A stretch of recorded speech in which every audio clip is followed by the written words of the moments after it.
Hello everybody, this is Dr. Midgley from St Francis Hospice. I'm just going to talk you through chart 2 of the version 4 MAAR chart suite for injectable medications, and this is the one that looks at how to complete syringe pump authorization chart and why to do that. So first of all, how to complete it. The Pan London team have created a very useful one-page policy procedure summary to help us with navigating the huge amount of detail that is on the on the policies and procedures guidance.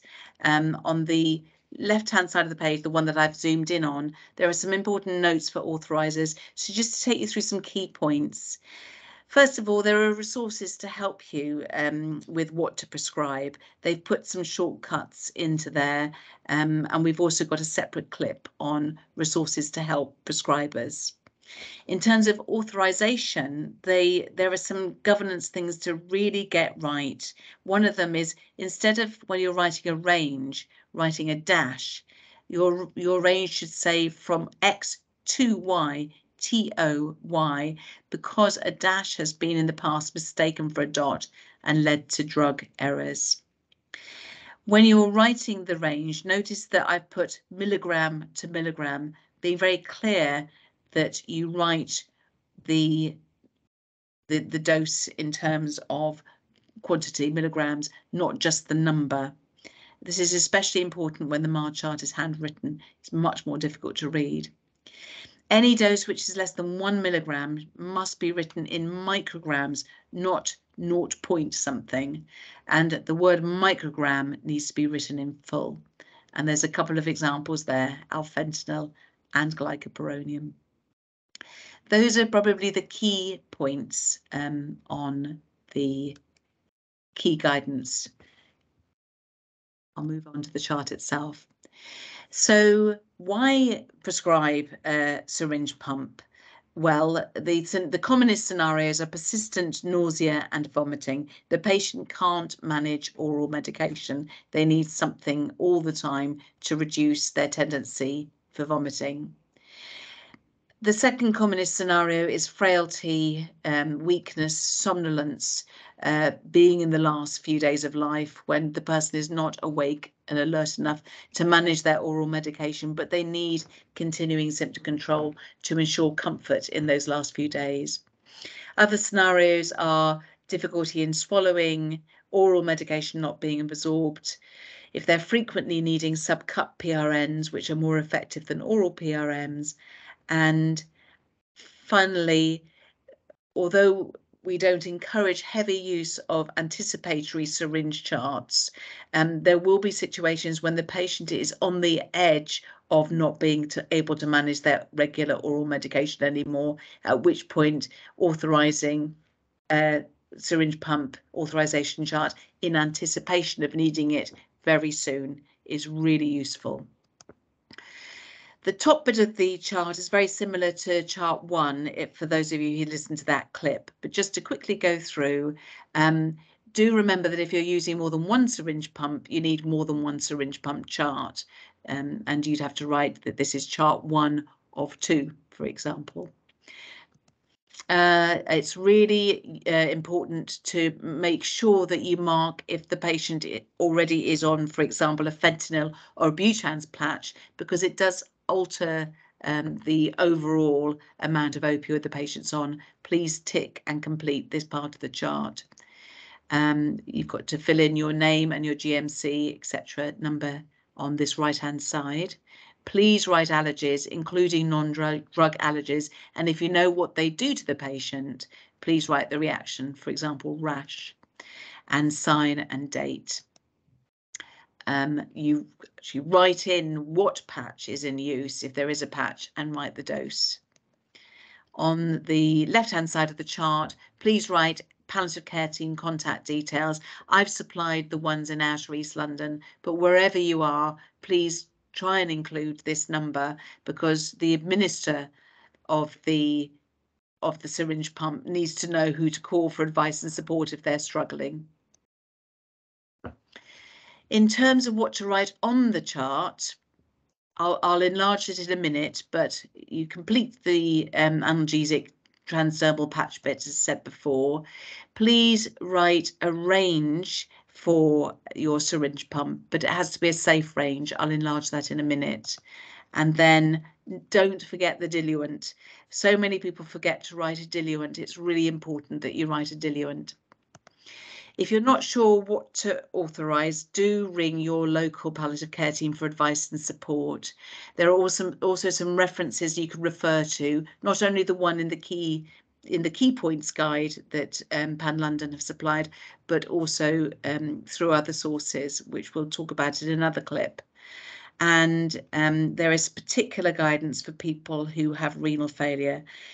Just to highlight what I've actually written on this chart, see that my standard start for a syringe pump would be morphine sulfate for pain or breathlessness. I've written my standard start range of 10 milligrams to 20 milligrams, and that is it. But it allows the authorizer to increase the morphine sulfate. Notice that the range is quite tight.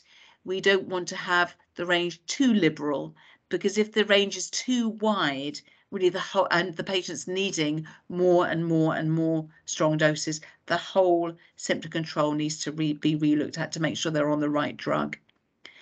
In terms of antiemetic, again, I've done a standard start of levomepromazine, our standard broad spectrum antiemetic, and I've written the average, a standard start and sensible range.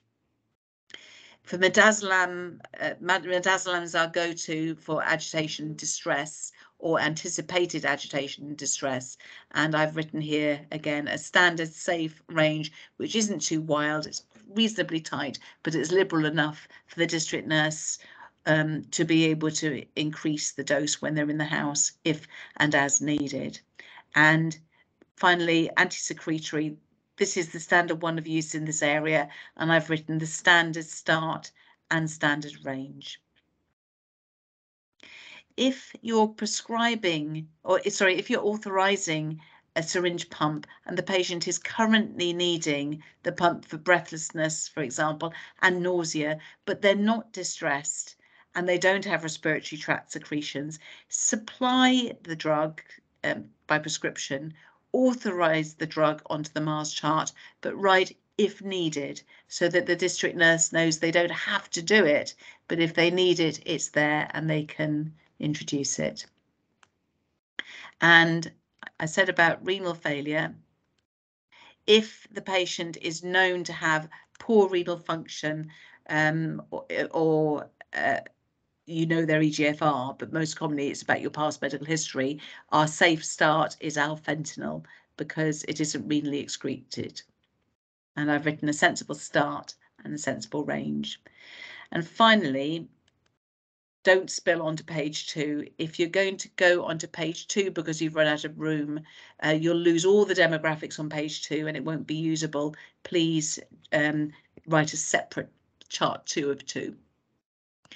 Finally, how do you ensure that the chart is valid? You need to supply a valid signature. This is exactly the same as on the clip for supplying PRNs, so some will have heard this before. But for those who haven't, you can complete a chart in the house by hand.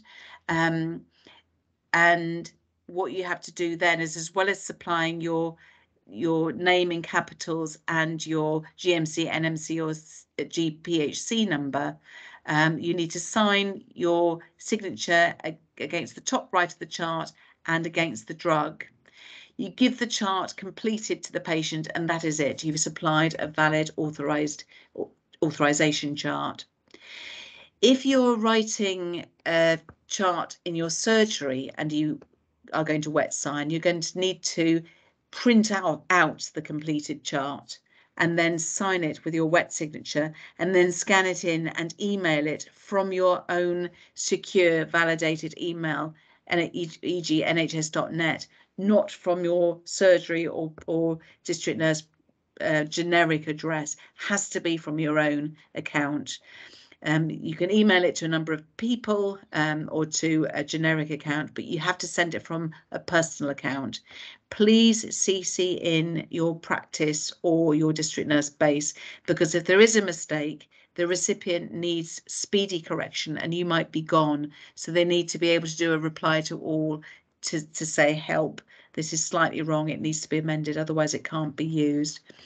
Once you've done all that, you just put into a safe place the original and make clear that you scanned it in and you've sent it and it's in use. Much easier is to complete the chart using an electronic signature. This is what you'd normally do if you were back at base or in your practice, when you would probably complete the form by typing into it. You must make sure that you complete the top right-hand side with your name and your GMC number. Then all you need to do is type your initials in the authorise, sign and print section for each of the drugs. And that is it. That is an electronic signature, and it is valid if you then email it from your own validated secure email, i.e. nhs.net or equivalent. It has to be from your own one rather than a generic address. But again, you can email it to a number of people or two generic addresses. Please CC in your practice or your base so they know you've done it, and so that the recipient can email back to all if there's something slightly wrong. It isn't dependent on you still sitting in your chair. And that's it.